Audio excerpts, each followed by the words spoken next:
Hello everyone, it's SpawnPoint and welcome to my 2022 room tour, and this is the video where I show you everything in my setup. This includes the TV area, the gaming desk setup, the shelves, and how I've combined them all into one room. I have put the timestamps and links to everything below, so if there is something you like you can check that out. Well, I hope you enjoy my living room / gaming setup tour today, but if I did miss anything, drop your questions below and I will get back to you.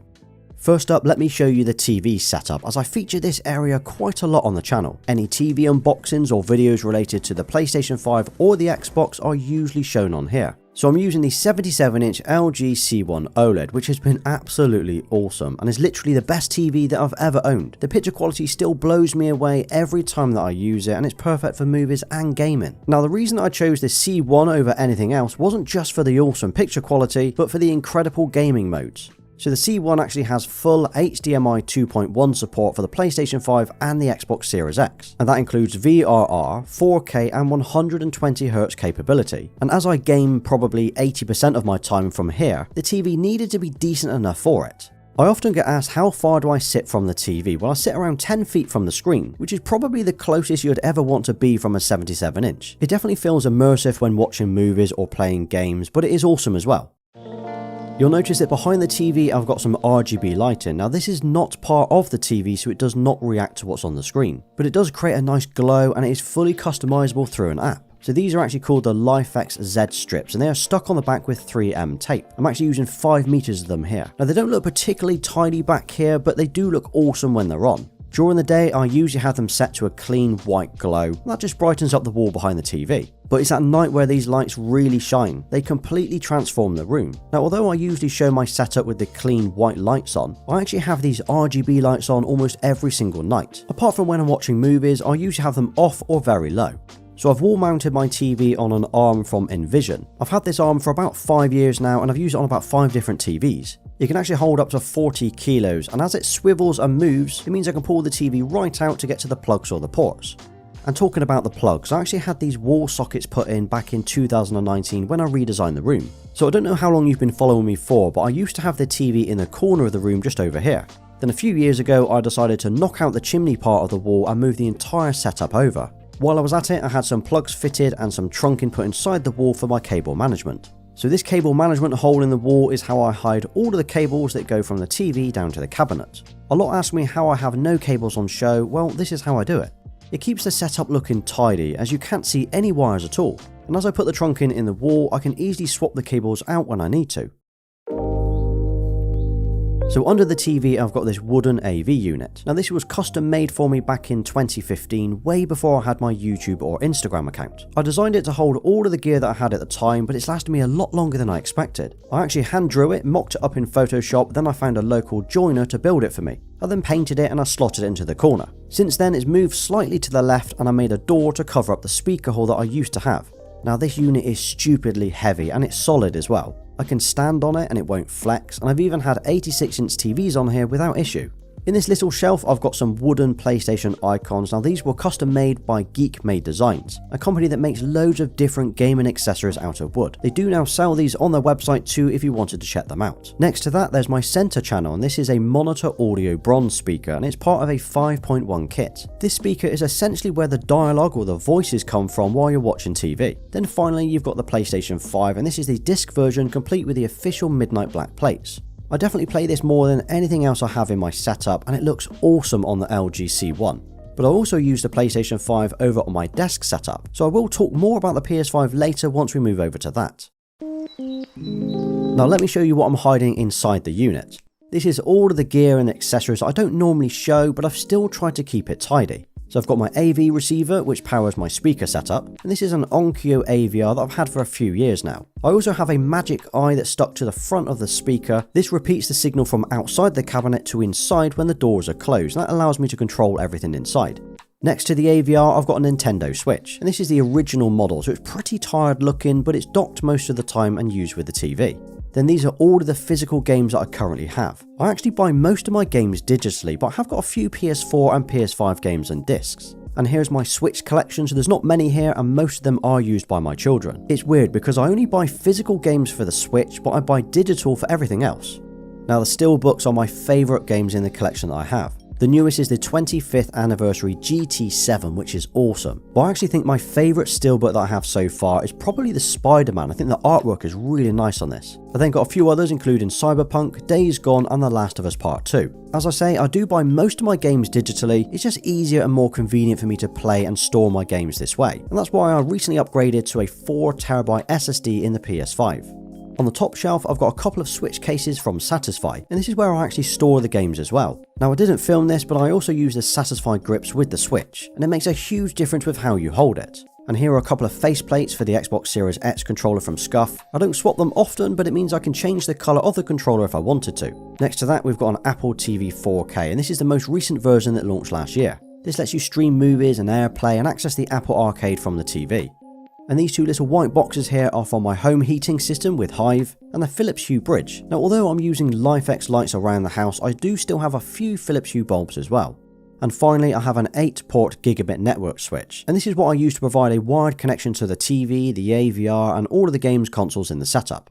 And inside this little door on the right is where I charge my controllers. I've only ever got 2 PlayStation 5 or 2 Xbox controllers in here, but it means I can keep them charging and out of sight. I mentioned that I'm using a Monitor Audio Bronze Center channel speaker. Well, that forms part of a 5.1 system.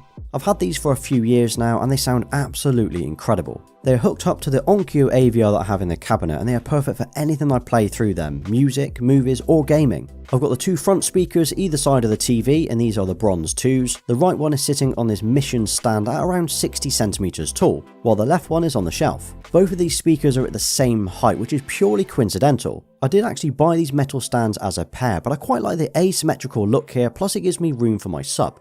And this is a new addition, it's something that I only added a couple of weeks ago. And this replaces an Onkyo sub that I used to have behind the sofa, but I wanted something bigger and better. So here it is, this is a Monitor Audio Bronze W10 sub, and like with the speakers I've taken the covers off because I think they look so much better this way. Around the back I've got the Bronze 1 speakers and these are sitting on some wall brackets that I fitted. The cables are a little untidy though and it's definitely something that I need to sort. But yeah, combined, this 5.1 system kicks out some serious sound. The clarity and the bass is just awesome. It's on a whole different level to anything I've had before. Fortunately, I live in a detached house, so annoying the neighbours isn't something that I need to worry about. Oh, and next to the front speaker, I've got this real plant in a white plant pot. I can't remember the name of the plant now, I think it's called a snake plant. Looking at the consoles I'm currently using with my setup, I've got the Xbox Series X here, which is used most of the time for games like Forza. Anything that I can get on Game Pass, I will play on this console. A lot of you ask me, how is the Xbox even connected to the TV? Well, I have an HDMI cable that goes from the Xbox, under the carpet, up and through the wall and into the back of the TV. I could have put the Xbox in the cabinet, but I like the look of it on the shelf. Next to that, we've got the Xbox Series S. Now this isn't used a great deal actually. It was bought originally for my children to use so I could use the Xbox Series X, but so far that's not happened. Eventually I will move the Series S into a different room, but for now it just sits on the shelf. Then we have the OLED Switch, and this is actually only used by me and it's only used in handheld mode. It's not actually connected to the TV like the other Switch. But what I like about the new OLED Switch is I like the stand on the back, it's so much more sturdier than the previous model. Plus of course the OLED screen is so much nicer. So I'm going to come back to the shelving unit in a couple of minutes, but let's take a look at the desk setup next. Now this setup was actually only going to be for a few weeks, it was just something I wanted to build, test out and then I would pack it away again. Well that was over 5 months ago now and it's been used a lot more than I ever expected it would be. The chair that I'm using is the Herman Miller & Body, and this is in collaboration with the Logitech, so it forms part of their gaming range. Now I've said this before, but this is the best chair that I've ever used. It looks good and it is incredibly comfy to sit in. Now I use this on the carpet and it actually rolls and moves very well on it. However, I have still put a floor mat down just to protect the carpet more than anything else. The desk that I'm using is from FlexiSpot and I opted for the full black version, so that's the black standing legs and the black top. I rarely use it in standing though, it's practically only used in the sitting position. On the top there's the 27-inch LG GP950 monitor, and this is I think LG's fastest gaming monitor right now, or at least it was when I ordered it last year, but it's not far off the same spec as the TV that I've got in terms of the response time and the gaming modes. Hooked up to the monitor is my PlayStation 5. Now I mentioned before that it usually sits under my TV, which it does, but I often move it here for certain games. So if I'm playing story-driven games or racing games, it'll be on the TV. Games like Horizon, GT7, Cyberpunk and Spider-Man. But when I want to jump on a game like Vanguard or Warzone, I will usually move it to the desk. There are two reasons for this. One is I like sitting upright in the chair, it just feels better. And two, I usually play COD in the evenings. So instead of taking up the TV, my wife can watch Netflix or game on the Xbox while I'm on the PlayStation 5. It's only for an hour or two, but nobody wants to sit and watch me on here.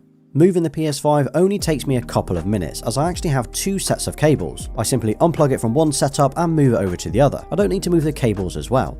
You'll notice that I'm using the midnight black plates from PlayStation, and I've added a matte black wrap in the middle covering up the glossy panel. Next to that, there's a wooden controller stand from Geek Made Designs. I prefer this stand over the other one I've got on my shelves, as I prefer the way that it sits upright. On the other side, there's a pair of SteelSeries Arctis 7Ps. And these are currently my favourite headset for the PS5, and these are sitting on a wooden headset stand from Grovemade. I love the style of this, and if you're interested in it, I actually have a 10% off code in the description. Now, although I don't use a keyboard or mouse on here, I still have a felt desk pad on the top. I think it breaks up the solid black top. This again is from Grovemade, and it is super soft. Plus it's great for putting my drinks or snacks on while I'm gaming. Finally, the cable management. I've tried to keep as many cables out of sight as possible. Most of the cables are stuck underneath the desk using either 3M tape or these little black plastic clips. Cable management is one of the cheapest and easiest things you can do to completely transform your setup. I will literally spend hours doing this on any setup that I build. Okay, so in between the TV and the desk setup, I have this shelving unit. Now this was from a company called Next, and I've had this for about 4 to 5 years. I wanted something to display all of my gear, controllers and merch just in one place. Now these shelves are really heavy. It's got a full metal frame and wooden planks, and it feels solid. I get a lot of questions about this, but unfortunately I don't think they make it anymore. On the top shelf, I've got a few of my headsets. There's the PlayStation 5's Pulse 3Ds in midnight black. Then we've got the Xbox wireless headset and the Apple AirPods Max. Over here, I've got the Last of Us Part 2 Ellie statue, and I actually bought the collector's edition just for this statue. The detail is incredible. Next to that, I've got a PlayStation glass, which often moves around my room. In the corner of this shelf, I've got a Google speaker, and I use this for voice commands like turning the lights on and off. But this is the shelf where I keep all of my controllers on show. Most of the time they are just sat here, unless of course they are charging in the cabinet. And as you can see, I've got all of the PlayStation 5 colours so far, and I've got a few of the Xbox controllers as well. I would say my favourite Xbox controller right now is the 20th anniversary, which launched a few months ago. I've got another stand from Geek Made Designs, and I love the way it displays the controller. But I'd say my favourite PS5 controller, the DualSense, has got to be the purple. It's definitely the best colour that we've had so far. I think I actually prefer it to the midnight black. And if you've not seen this controller before, this is the 20th anniversary PS4 controller. I actually sold most of my old controllers off, but I still kept this one along with the limited edition console. But that 500 million edition console will not be sold. It's currently boxed up and it's in my loft.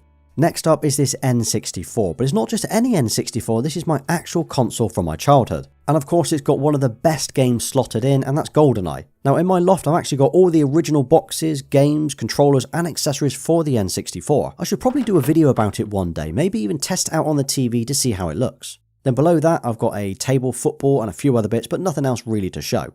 Next to the shelf I've got an IKEA lamp which is fitted with a LifeX bulb. Then I've got another lamp over by my sofa, again an IKEA lamp with another LifeX bulb. This means that all of the lights in the room, including the bulbs and the TV, all sync together through the app. So when I want to set a theme or a mood, I can control them all in one go. And quickly moving back to the TV area, this is the sofa that I'm using. So it's from Next, which I ordered it around the time that I did my last TV setup tour in Feb 21. It then came about 3 months later. I opted for this dark fabric with a dark wooden feet. It's pretty plain, but it's comfy and it actually looks quite nice and minimal. It's very big though, it's actually a 4-seater and it will easily fit all 4 of us on when we're watching a movie. Next to that I've got this armchair, and this is called the Sherlock. It used to be over by the shelves, but I obviously had to move it once I built that desk. It's either used by myself or my cat, but mostly my cat. Something else that I have over by the shelves is this footstool. I'll grab and move it on a night when I'm sat over here and it's perfect for chilling with. It's got the cable knitted design and I like the colour as well. And finally down the side of the sofa I've got this little side table. Now this has just got my TV or my Apple TV remote here with a fake plant and a candle. It's also somewhere where I can put a drink on a night as well. And here's the whole room. This is the room that I probably spend 80% of my evenings in. Whether I'm watching movies on the TV or I'm gaming between the desk setup and the TV, I try to have a pretty chill night. Now although it's not a full RGB gaming setup in here, I've tried to keep the room looking clean and minimal but with a gaming focus. The idea was to create a room where it could be used for gaming, movies and to entertain. But here's how it looks during the day with the white lights, and here's how it looks during the night with all of the RGB vibe. It's awesome to see how a few lights can completely transform the look of the room. Oh, and two things I wanted to mention, as I do get a lot of requests about this, and that is, what paint do I use on the walls, or what is my carpet? Well, the paint that I use is called Dulux Chic Shadow. I've literally been using this since I moved in 2012. And the carpet is called Royal Studley. It's the thickest carpet and underlay that I could find, so it's proper soft and nice to walk on. As for any future plans for this room and my setup, I do have a few that I'd like to do this year. I'd quite like to upgrade my speakers to the newest monitor audio version. The new design that they've created looks really nice, and it would then match my new sub. We know the LG C2 and G2 TVs will be dropping over the coming months, and I would like to take a look at one of those. I'm not sure if it's going to be worth upgrading from the C1, but I am tempted this time to go for the G2 instead. As for the desk setup, well, I would consider going for a 42-inch C2. It's probably overkill for the desk, but I do like the colours and the picture of an OLED. I also think the 42-inch could be perfect for this desk. And finally, one big change that I want to make is I actually want to move house. I've owned this house for 10 years now, and I am ready for a change. I've got some ideas and I've recently started looking, but the list of things that I want is pretty long. Hopefully that will happen this year, and when it does, I will cover everything on the channel. So is there anything else in my setup or this room that you would change or you would like to add? I'd love to hear your suggestions, so please drop those below. Well, that was my 2022 room tour. Overall, I am really happy with it. It's got a good balance of gaming and a minimal style, and it's somewhere that my family and I can relax, game and watch movies. I actually quite enjoy being in here.